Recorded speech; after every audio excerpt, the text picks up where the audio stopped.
Welcome back to a house full of stories. I trust you are enjoying this series. Today's episode features Angela Carter and her short story, Flesh and the Mirror. Angela Carter was suggested to me by my sister, Sreeja Mitra. Thank you, Sreeja. This volume contains some interesting stories indeed. This is Flesh and the Mirror. It was midnight. I chose my times and set my scenes with the precision of the born artiste.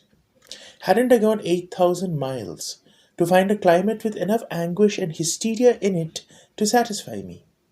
I had arrived back in Yokohama that evening from a visit to England and nobody met me, though I expected him.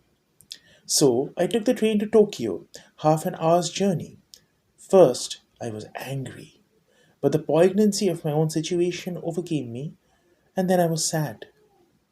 To return to the one you love and find him absent.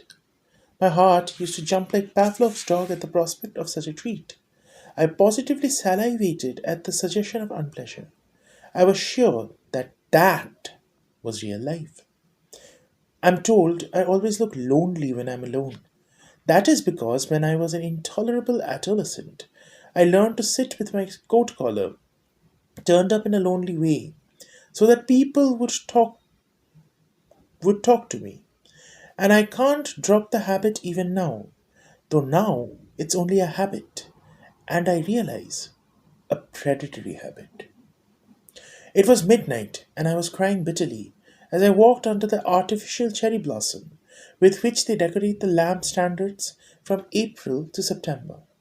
They do that so the pleasure quarters will have the look of a continuous carnival, no matter what ripples of agitation disturb the never ceasing, endlessly circulating, quiet, gentle, melancholy crowds who throng the wet web of alleys under a false ceiling of umbrellas. All looked as desolate as Mardi Gras. I was searching among a multitude of unknown faces for the face of the one I loved, while the warm, thick, heavy rain of summer greased the dark surface of the streets until after a while they began to gleam like sleek fur of seals just risen from the bottom of the sea. The crowds lapped around me like waves full of eyes until I felt that I was walking through an ocean whose speechless and gesticulating inhabitants, like those with whom medieval philosophers peopled the countries of the deep, were methodical inversions or mirror images of the dwellers on dry land. And I moved through these expressionist perspectives in my black dress, as though I was the creator of all and of myself too in a black dress, in love, crying, walking through the city in the third person singular, my own heroine, as though the world stretched out from my eye like spokes from a sensitized hub that galvanized all to life when I looked at it. I think I know now what I was trying to do.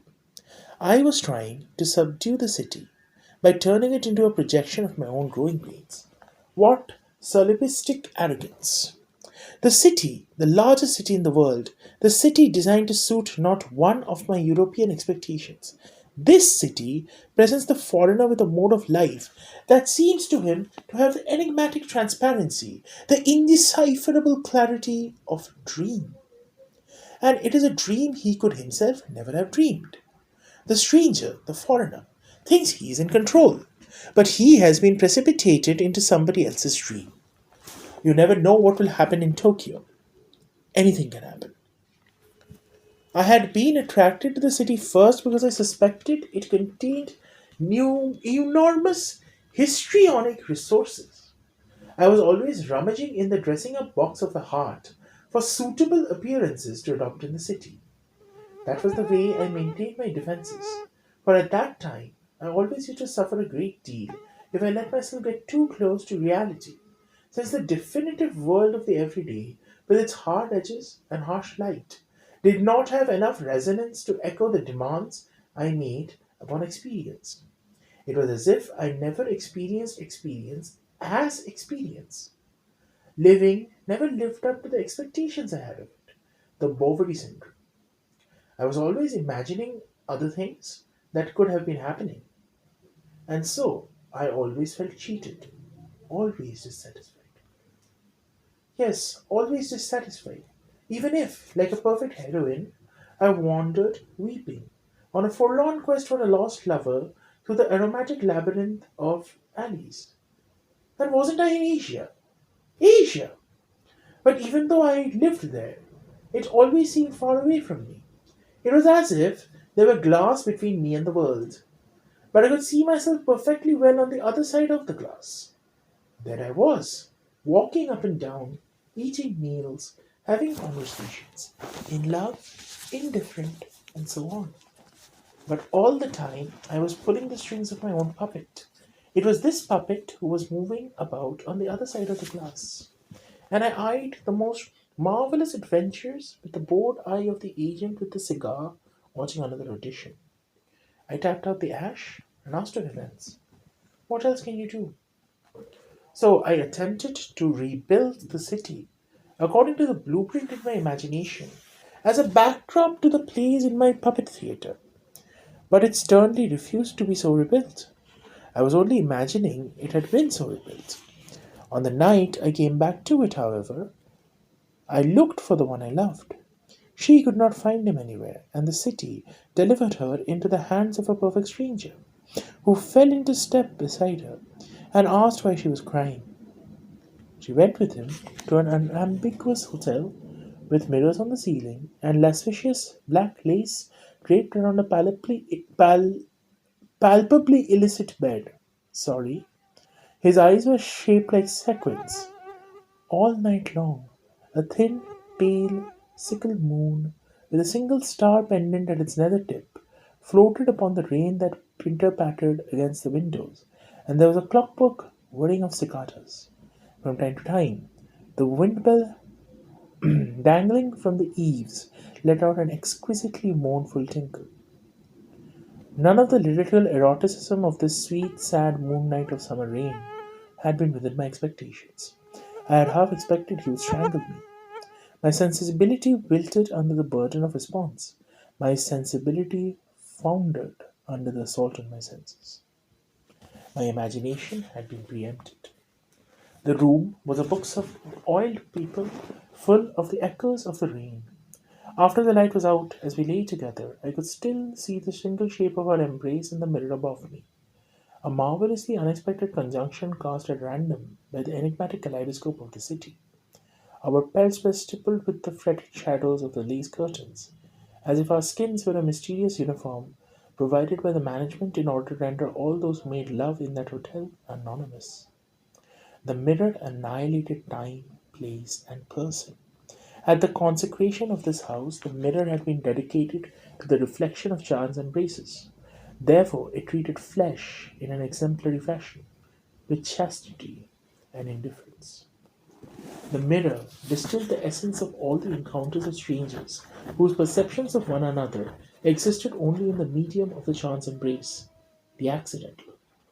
During the durationless time we spent making love, we were not ourselves, whoever that might have been, but in some sense the ghosts of ourselves. But the selves we were not. The selves of our own habitual perceptions of ourselves had a far more insubstantial substance than the reflections we were. The magic mirror presented me with a hitherto unconsidered notion of myself as I. Without any intention of mine, I had been defined by the action reflected in the mirror. I beset me. I was the subject of the sentence written on the mirror. I was not watching it. There was none whatsoever beyond the surface of the glass. Nothing kept me from the fact, the act. I had been precipitated into knowledge of the real conditions of living. Mirrors are ambiguous things. The bureaucracy of the mirror issues me with a passport to the world. It shows me my appearance. But what use is a passport to an armchair traveler? Women and mirrors are in complicity with one another to evade the action I or she performs that she or I cannot watch. The action with which I break out of the mirror, with which I assume my appearance. But this mirror refused to conspire with me. It was like the first mirror I had ever seen. It reflected the embrace beneath it without the least guile. All it showed was inevitable, but I myself could not have dreamed it. I saw the flesh and the mirror, but I could not come to terms with the sight. My immediate response to it was to feel I had acted out of character. The fancy dress disguise I had put on to suit the city had betrayed me to a room and a bed, and a modification of myself that had no business at all in my life, not in the life I had watched myself performing. Thereafter, I evaded the mirror. I scrambled out of its arms and sat on the edge of the bed and lit a fresh cigarette from the butt of the old one. The rain beat down. My demonstration of perturbation was perfect in every detail, just like the movies. I applauded it. I was gratified the mirror had not seduced me into behaving in a way I would have felt inappropriate. That is, shrugging and sleeping, as though my infidelity was not of the least importance. I now shook with the disturbing presentiment that he with his sequin eyes who had been kind to me was an ironic substitute for the other one, the one I loved. As if the arbitrary carnival of the streets had gratuitously offered me this young man to find out if I could act out of character, and then projected our intersection upon the mirror as an objective lesson in the nature of things. Therefore, I dressed rapidly and ran away as soon as it was light outside. That mysterious, colorless light of dawn, when the hooded crows flap out of the temple groves to perch on the telegraph poles, cawing a baleful dawn chorus to the echoing boulevards empty now of all the pleasure seekers. The rain had stopped. It was an overcast morning, so hot that I broke out into a sweat at the slightest movement. The bewitching electrographics of the city at night were all switched off. All the perspectives were pale, gritty grey, the air was full of dust. I never knew such a banal morning. The morning before the night before, the morning before this oppressive morning, I woke up in the cabin of a boat. All the previous day, as we rounded the coast in bright weather, I dreamed of the reunion before me.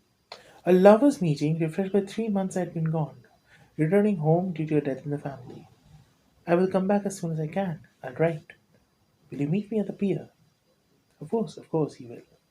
But he was not at the pier. Where was he? So I went at once to the city and began my desolate tour of the pleasure quarters, looking for him in all the bars he used.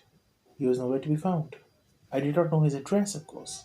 He moved from rented room to rented room with the agility of the feckless, and we had corresponded through accommodation addresses, coffee shops, post restaurante, etc. Besides, there had been a displacement of mail reminiscent of the excesses of the 19th century novel, such as it is difficult to believe and could only have been caused by a desperate economical necessity to cause as much confusion as possible. Both of us prided ourselves on our passionate sensibilities, of course. That was one thing we had in common. So, although I thought I was the most romantic spectacle imaginable as I wandered weeping down the alleys, I was in reality at risk. I had fallen through one of the holes like leaves in it. These peculiar holes are the entrances to the counters at which you pay the price of the way you live. Random chance operates in relation to these existential lacunae. One tumbles down them when, for the time being, due to hunger, despair, sleeplessness, hallucinations, or those accidental, on purpose misreadings of train timetables and airline schedules that produce margins of empty time, one is lost. One is at the mercy of events. That is why I like to be a foreigner. I only travel for the insecurity, but I did not know that then. I found my self imposed fate, my beloved, quite early that morning, but we quarrelled immediately. We quarrelled the day away assiduously, and when I tried to pull the strings of myself and so take control of the situation, I was astonished to find the situation I wanted was disaster, shipwreck. I saw his face as though it were in ruins, although it was the sight in the world I knew best. And the first time I saw it, he had not seemed to be a face that I did not know. It had seemed in some way to correspond to my idea of my own face. It had seemed a face long known and well remembered, a face that had always been imminent in my consciousness, as an idea that now found its first visual expression. So I suppose I do not know how he really looked. And in fact, I suppose I shall never know now. For he was plainly an object created in the mode of fantasy. His image was already present somewhere in my head, and I was seeking to discover it in actuality, looking at every face I met in case it was the right face. That is, the face which corresponded to my notion of the unseen face of the one I should love. A face created parthenogenetically by the rage to love which consumed me. So his self, and by his self I mean the thing he was to himself, was quite unknown to me. I created him solely in relation to myself, like a work of romantic art, an object corresponding to the ghost inside me. When I had first loved him, I wanted to take him apart, as a child dismembers a clockwork toy, to comprehend the inscrutable mechanics of its interior. I wanted to see him far more naked than he was with his clothes off. It was easy enough to strip him bare, and then I picked up my scalpel and set to work. But since I was so absolutely in charge of the dissection, I only discovered what I was able to recognize already from past experience inside him. If ever I found anything new to me, I steadfastly ignored it. I was so absorbed in this work, it never occurred to me to wonder if it hurt him. In order to create the loved object in this way, and to issue it with its certificate of authentication as beloved, I had also to labor at the idea of myself in love. I watched myself closely for all the signs, and precisely upon cue, here they were: longing, desire, self abnegation. I was racked by all the symptoms. Even so, in spite of this fugue of feeling, I had felt nothing but pleasure when the young man who picked me up inserted his sex inside me in the blue movie bedroom. I only grew guilty later when I realized I had not felt the least guilty at the time. And was I in character when I felt guilty, or in character when I did not? I was perplexed. I no longer understood the logic of my own performance. My script had been scrambled behind my back. The cameraman was drunk. The director had a recessed nerve and had been taken away to a sanatorium. And my co-star had picked himself up off the operating table, painfully cobbled himself together again according to his own design. And all this had taken place while I was looking in the mirror. Imagine my affront. We quarrelled until night fell, and still quarrelling, found our way to another hotel. But this hotel and this night was in every aspect a parody of the previous night. That's more like it. Squalor and humiliation. Ha! Here there were no lace drapes, nor windmills, nor moonlight, nor any moist whisper of laboriously seductive rain. This place was bleak, mean, and cheerless, and the sheets on the mattress they threw down on the floor for us were blotched with dirt, though at first we did not notice that, because it was necessary to pretend that the urgent passion we always used to feel in each other's presence, even if we felt it no longer, as if to act out the feeling with sufficient intensity would be created by sleight of hand. Although our skins, which knew us better than we knew ourselves, told us the period of reciprocation was over. It was a mean room, and the windows overlooked a parking lot with a freeway beyond it, so that the paper walls shuddered with the reverberations of the infernal clamor of the traffic. There was a sluggish electric fan with dead flies caught in the spokes, and scarcely tolerable, quite remorseless light. A slatternly woman in a filthy apron brought us glasses of thin, cold brown tea, made from barley, and then she shut the door on us. I would not let him kiss me between the thighs because I was afraid he would trace the traces of last night's adventures. A little touch of paranoia in that delusion. I don't know how much guilt had to do with the choice of this decor, but I felt it was perfectly appropriate. The air was thicker than the tea that stewed on the hob all day, and cockroaches were running all over the ceiling, I remember. I cried all the first part of the night. I cried until I was exhausted. But he turned on his side and slept. He saw through that ruse, though I did not, since I did not know that I was lying. But I could not sleep because of the rattling of the walls, the noise of traffic. We had turned off the rearing lamp when I saw a shaft of light fall across his face. Surely it's too early for the dawn. But it was another person silently sliding open the unlocked door. In this disreputable hotel, anything can happen. I screamed, and the intruder vanished. Wakened by a scream, my lover thought I'd gone mad, and instantly trapped me in a stranglehold in case I murdered him. We were both old enough to have known better too. When I turned on the lamp to see what time it was, I noticed to my surprise that his features were blurring, like the underwriting on a palimpsest. It wasn't long before we parted.